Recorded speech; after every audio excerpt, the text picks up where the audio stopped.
English country dance is the dance that they're talking about. That she's talking about, that she's representing. So I'm really talking about specifically in her novels how dance works, why it's so important. There's a little bit of cultural history, but very, very little, and I'm about to go through that part.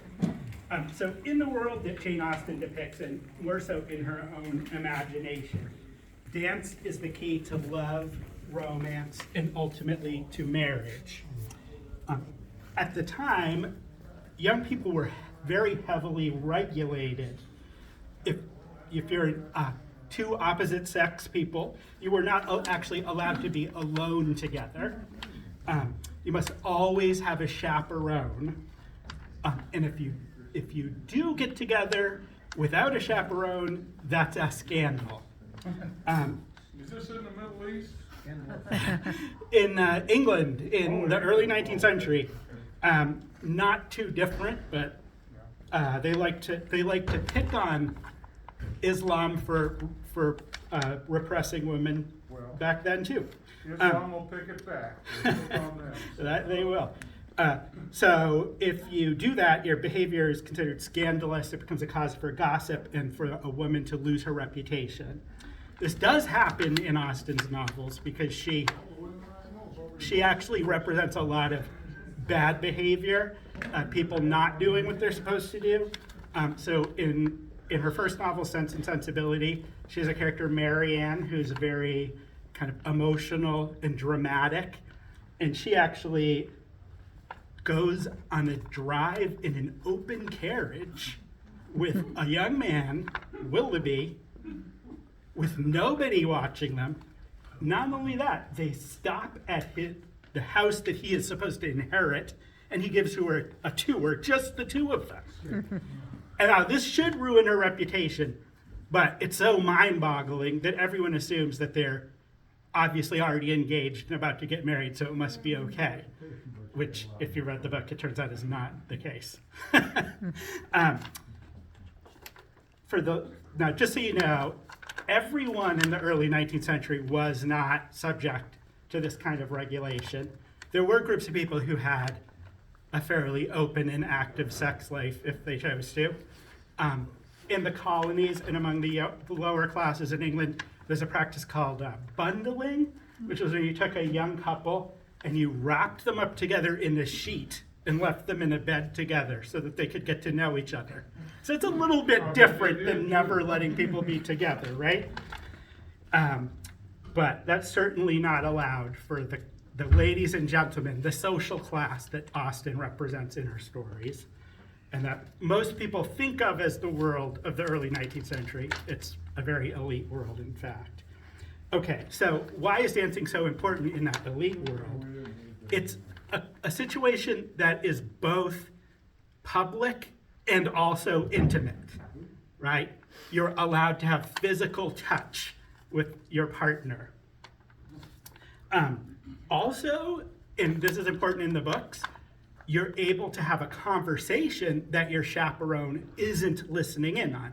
Now, those of us who've just done this, well, there's somebody that can hear you at all times, but not the person that escorted you. If you're lucky, another young couple who's maybe sympathetic to your wanting to speak to each other in a more frank and direct way.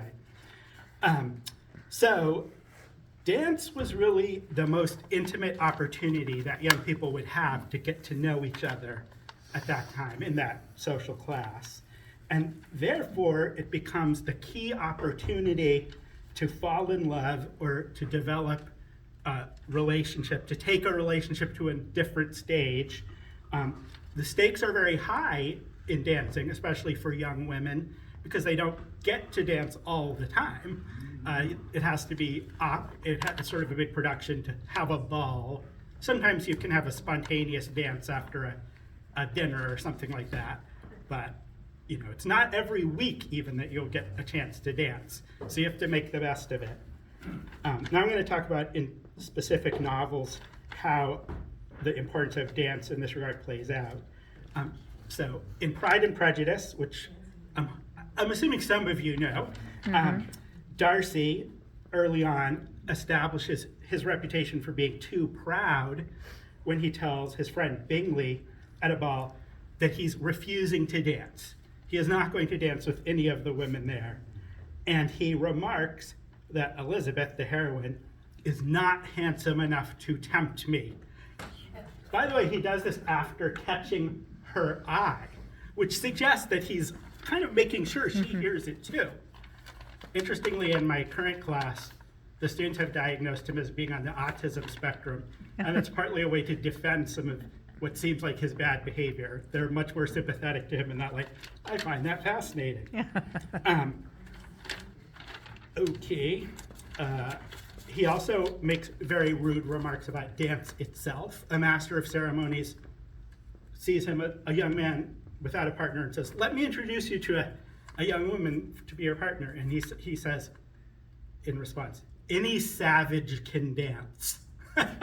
Whoa. Which is a little racist Yeah. at the time, but it's also an insult, to dancing. Elizabeth has a encounter with the bad boy of the book, Wickham, who she finds very attractive. But their potential romance never goes anywhere because Wickham says he's going to come to a ball and meet her there, and it turns out he never shows up. And then it turns out she later finds he actually chickened out because he was afraid of Darcy, who knows some bad things about him. Not too deep into the story of Pride and Prejudice, though, we see Elizabeth gain an upper hand over Darcy, who is a very wealthy and handsome guy, a desirable match for any young woman of the time, because he comes up to her at another ball after the one where he insulted her and asks her to dance. And she says, oh no, of course I won't dance with you. I realize that you're not serious. And that puts him back on his heels and makes her more interesting. Then he actually makes a proposal to her that she also rejects. And that happens after they've re-met in a new place in a very small group, and they've had some dancing with just 3 couples. So they've had a kind of very intimate dance. The next day he comes to propose to her, and he's a little bit obnoxious and she turns him down. But that it's the fact that they actually danced together that sets them in motion as a real couple, that brings him to propose and brings them to actually be in love with each other and to have the plot play out. Back to Marianne in Sense and Sensibility with dance, she first reveals that her passion for Willoughby is extreme and dangerous because she dances half the dances at a ball with him.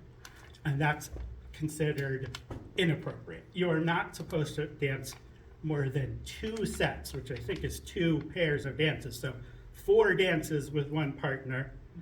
If you do 3, it's like okay, but a little weird. But she dances with him half the time. And that's like they're declaring that they're interested in each other in front of everybody.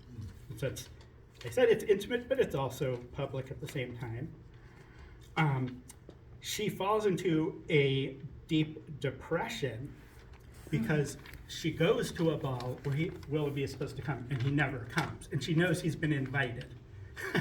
That sets her into a depression. Things get much worse when she finds him at another ball in London and comes up to him and greets him, and he basically acts like he doesn't really know her, and it's revealed that he's engaged to somebody else. And then she's deeply depressed for the rest of the book and probably doesn't dance again. In the novel Mansfield Park, which is very much a Cinderella story about the heroine Fanny Price, who's kind of adopted by her uncle's family because her mother's family has gone the wrong way and has become very poor, and they have way too many kids. She's ignored for a long time for the 2 beautiful and distinguished daughters of her uncle. But when they have both left the house, her uncle gives a ball for her in her honor, and suddenly she becomes of interest to the men in the story, particularly another bad guy, Henry Crawford. Henry Crawford planning for the ball, tells his sister that he is scheming to make Fanny fall in love with him. And he says he wants to put just a little hole in her heart. It turns out she doesn't go for it at all. And as a result, after they've danced, he falls in love with her and starts pursuing her for almost the rest of the novel. But the fact that he dances with her and then comes to fall in love with her elevates her status for everybody. Suddenly everyone sees her not as this Cinderella, but as like a lady potentially who could marry anybody. In a very sad employment of dance, Persuasion is about Anne Elliot, who's at the very old age of 27, and she's lost the man that she was first in love with due to the interference of friends and family, Captain Wentworth. And there is this terrible scene that confirms her to be an old maid, where Captain Wentworth is there and is dancing with other young women, and she is asked to just play the piano. And as they are dancing, she hears one of the other young women say, Wentworth actually says, "Does Anne ever dance?" And the woman, his partner, tells him, "Oh no, never. She has quite given up dancing. She had rather play. She is never tired of playing," which is a way of claiming that Anne has given up entirely on love and romance and is no longer in the game. In the first novel she wrote, the last she published, Northanger Abbey, the heroine, Catherine Morland, falls in love with Henry Tilney simply because they have danced together once. And Henry, what makes Henry interesting is that he is very playful and makes a lot of good jokes, most of them about dancing. So he kind of confirms her sense that they're dancing together as actually a much more serious matter than it seems when he remarks, "I consider a country dance as an emblem of marriage. Fidelity and complacence are the principal duties of both, and those men who do not choose to dance or marry themselves have no business with the partners or the wives of their neighbors." She's a bit overwhelmed by that, and then he follows up with another insight, which actually he presents as a joke, but is a very serious analysis of their society, because he says of dance and marriage, in both, man has the advantage of choice, woman only the power of refusal. Which is a good way of understanding the limits that were placed on women in that society. In the novel Emma, the hero, Knightley, initially seems like he scorns dancing, and he is irritated by the young people trying to plan themselves a lot of balls. He says scornfully, in the line that I deeply love, but I haven't convinced other people to love it as much as I do. So if you do, that's good. Fine dancing, I believe, like virtue, must be its own reward.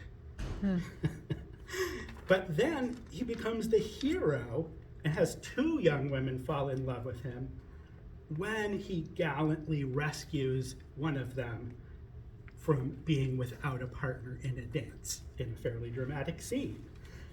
Emma had tried to set up her lower class friend Harriet with the clergyman, Mr. Elton, hoping they would marry. Elton was very offended. He thought he should marry Emma, who's very rich and prestigious. After she refuses him, he marries another woman. Then he's at a ball, and he tries to punish both Emma and Harriet by stranding Harriet on the side of the dance with no partner, as all the other young people dance. He says, "I am an old married man. I am done with dancing." But Knightley gallantly intervenes, and Emma sees Mr. Knightley leading Harriet to the set. Never had she been more surprised, seldom more delighted than at that instant. And then once he starts dancing, she sees him in a new way.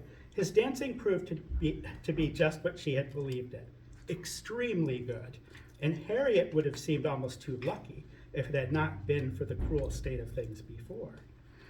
Emma begins to see Knightley as an ideal partner in that moment. And in fact, it's when Harriet reveals that she's fallen in love with Knightley because he rescued her at that ball, and not with another character, Frank, who Emma thought was the one she'd fallen in love for rescuing, because Frank rescued Harriet from actually being robbed.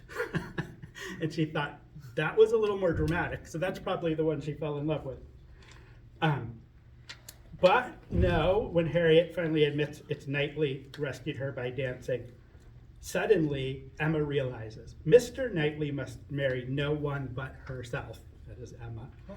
And in a parallel, it turns out that another character, Jane Fairfax, is actually in love with Frank and engaged in and is going to marry him.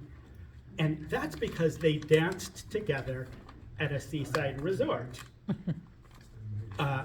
Emma had believed that she must have fallen in love with the young man that she heard had rescued Jane when Jane fell out of a boat on a cruise and nearly drowned. But it turns out, in both cases, the man who rescues you heroically from extreme danger is nothing compared to the man who rescues you on the dance floor and dances beautifully. I think that conclusion there shows you that Austen really does believe that dancing is the absolute essence of love and romance. That's it. I'm done.